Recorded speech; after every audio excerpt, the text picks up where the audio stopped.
बिस्मिल्लाहिर्रहमानिर्रहीम। अस्सलाम वालेकुम।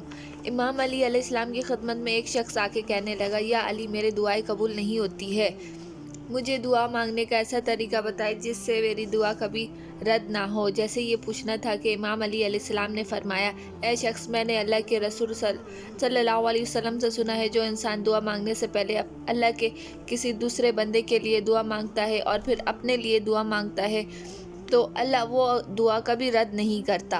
अगर चाहते हो दुआओं को कबूल होने की ज़मानत मिल जाए तो अल्लाह की बेहतरीन खिलकत जिसके सदक़े अल्लाह ने हर चीज़ को खालिक किया है, वो मोहम्मद सल्लल्लाहु अलैहि वसल्लम है। जब भी दुआ के लिए हाथ उठाओ, पहले मोहम्मद सल्लल्लाहु अलैहि वसल्लम पे दरूद भेजा करो। ए अल्लाह, तू इसके महबूब और इसके आल पर रहमत नाजिल फरमा।